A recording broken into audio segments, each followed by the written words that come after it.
आज का वचन। पहला पाठ दानिएल का ग्रंथ, अध्याय 7 पद संख्या 9 से 10 और 13 से 14। मैं देख ही रहा था कि सिंहासन रख दिए गए और एक वयोवृद्ध व्यक्ति बैठ गया। उसके वस्त्र हिम की तरह उज्ज्वल थे और उसके सिर के केश निर्मल ऊन की तरह। उसका सिंहासन ज्वालाओं का समूह था और सिंहासन के पहिए धधकती अग्नि। उसके सामने से आग की धारा बह रही थी। सहस्रों उसकी सेवा कर रहे थे, लाखों उसके सामने खड़े थे। न्याय की कार्यवाही प्रारंभ हो रही थी और पुस्तकें खोल दी गईं। तब मैंने रात्रि के दृश्य में देखा कि आकाश के बादलों पर मानव पुत्र जैसा कोई आया। वह वयोवृद्ध के यहाँ पहुंचा और उसके सामने लाया गया। उसे प्रभुत्व, सम्मान तथा राजत्व दिया गया। सभी देश, राष्ट्र और भिन्न भिन्न भाषा भाषी उसकी सेवा करेंगे। उसका प्रभुत्व अनंत है, वह सदा ही बना रहेगा। उसके राज्य का कभी विनाश नहीं होगा। यह प्रभु की वाणी है। सुसमाचार संत यूहन्ना अध्याय 1 पद संख्या 47 से 51। ईसा ने नथानाएल को अपने पास आते देखा और उसके विषय में कहा, देखो, यह एक सच्चा इजरायली है, इसमें कोई कपट नहीं।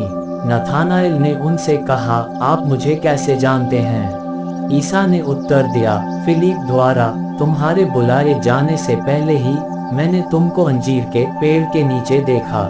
नथानाएल ने उनसे कहा, गुरुवर, आप ईश्वर के पुत्र हैं, आप इस्राएल के राजा हैं। ईसा ने उत्तर दिया, मैंने तुमसे कहा, मैंने तुम्हें अंजीर के पेड़ के नीचे देखा, इसीलिए तुम विश्वास करते हो। तुम इससे भी महान चमत्कार देखोगे।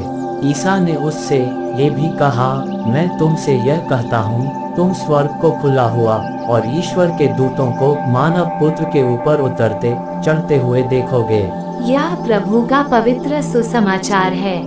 आमीन। आज का चिंतन। आज हम महादूतों का पर्व मनाते हैं। इन महादूतों को हम दो तरह से समझ सकते हैं। ये महादूत एक ऐसे प्राणी हैं जो ईश्वर के समक्ष प्रस्तुत होते हैं और उनका सारा अस्तित्व ईश्वर की ओर अभिमुख है। इन तीनों महादूतों के नामों में एल है, जिसका अर्थ है ईश्वर, अर्थात ईश्वर उनकी प्रवृत्ति में है और इसलिए ईश्वर के लिए और उनकी उपस्थिति में रहना उनकी वास्तविक प्रवृत्ति है।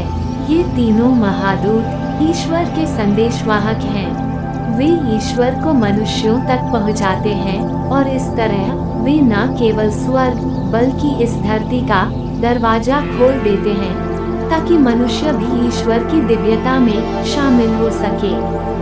ये महादूत हमारे लिए हमारी उस वास्तविकता का उजागर करते हैं जिसके लिए हम बनाए तो गए हैं, पर अपनी अक्षमताओं के कारण उन्हें समझ नहीं पाते हैं। वे हमारा परिचय हमारे व्यक्तिगत जीवन से कराते हैं और इसीलिए हम सभी उन्हीं की तरह दूसरों के लिए दूत बनने के लिए बुलाए जाते हैं, जो लोगों को पुनः ईश्वर की ओर अभिमुख करते हैं। आमीन।